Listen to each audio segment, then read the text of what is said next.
what happens to the wonder? You've described it as a backdrop.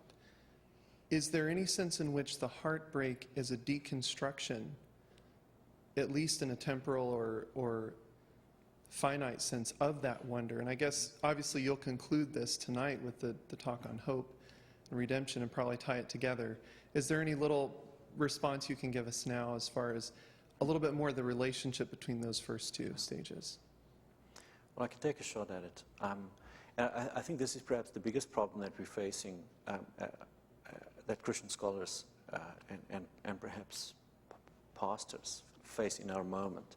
I think Tom Wright gets it right in Justice and Evil and the Justice of God, a little book that he published recently, in which he said that what he calls the new problem of evil is the crucial and most challenging problem for Christian ethicists and theologians in our moment.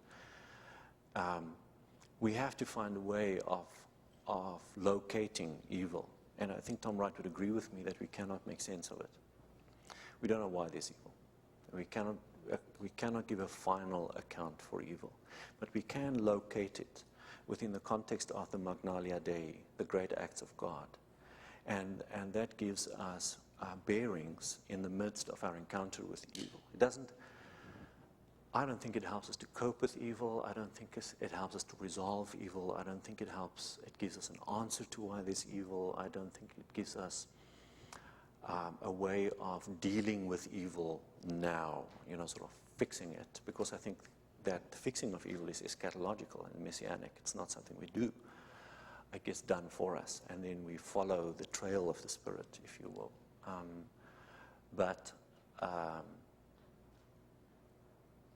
It's a really big problem. When I teach philosophy, that's the one thing that really stumps my students.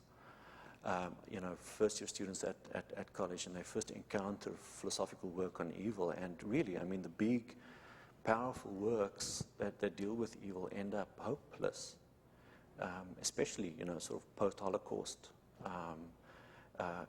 Living in a world where now genocide is ordinary. It is, it's something that, we can just sort of flick past on the TV channels. But I think for theologians in the aftermath of the Holocaust, it just became an unsurmountable stumbling block. So there's a whole lot of extremely powerful theological and philosophical work that says we cannot connect heartbreak and wonder. We cannot make sense of the world when faced with the rage we must feel when we're faced with these atrocious things out there and in here and in our relationship with God. I don't think that's so. I do think that wonder allows us to locate heartbreak. And I do think that we find ourselves in a story of God's great acts that includes creation and judgment and redemption, and that helps us to position ourselves in relation to the heartbreak in the world in a way that's true to the way things are, true to the way things ought to be, and true to the way things will be. But that's a statement of hope. And I want to do two things, and I don't know how to do them simultaneously. I want to hold on to my hopeful experience of being located as a human being in this great narrative of God's great acts, on the one hand, so that I can recognize the limits to human evil, so how God in judgment uses all kinds of resources to limit human evil. Apartheid came to an end. And then, of course, new evil births out of the sinful heart of man. But there are limits because of these great acts of God. So I want to hold on to that. On the other hand, when I'm in Psalm 137, or when anybody's in Psalm 137, I think we have to be in Psalm 137. And I don't think we must make a quick little leap over to, Psalm 146 through to 150. Or take a sort of, sideways move to Psalm 110. We have to be in Psalm 137 when it's appropriate to be in Psalm 137, just like with Psalm 88. You know,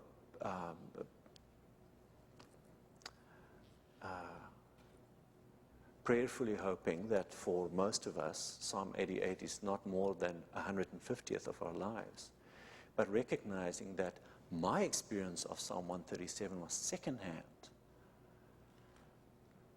So I could, in a sense, walk away from it.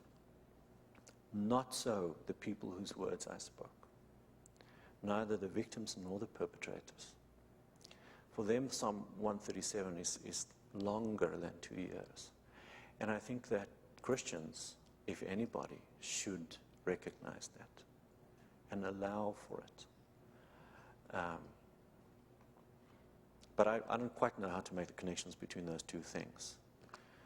I just fear a quick fix. Now, of course, here I live in North America, and my sense of being overwhelmed is no longer because I have to tell stories of torture on a daily basis, but because I have an excess of choice in terms of serial types.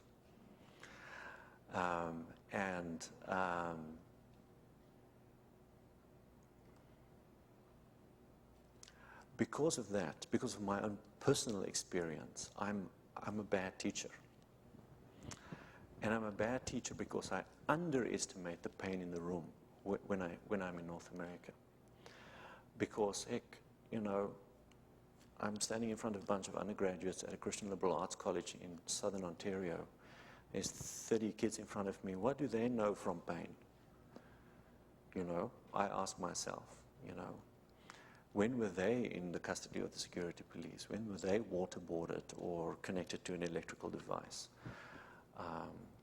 When did they have to wipe up the blood of their sibling from the kitchen floor? And that's just wrong from me,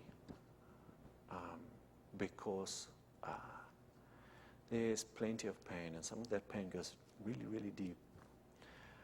I was so reminded of that beginning of this year. I asked my introduction to philosophy students to write down their life stories and to hand that in to me so that we could have sort of narrative frameworks out of which to begin to think about the big questions of life. And I sat there the Monday night after the lecture at midnight at my kitchen table again, just sobbing onto these pages with these unbelievable stories of these ordinary middle-class suburban North American kids who carry so much pain. So, my sort of melodramatic experience in the Truth and Reconciliation Commission sometimes disables me from being a good teacher of pain here. And that's one of the reasons why I find it difficult to, find a good equilibrium between these things, wonder and heartbreak. I think I got completely off topic there, but I'm sorry.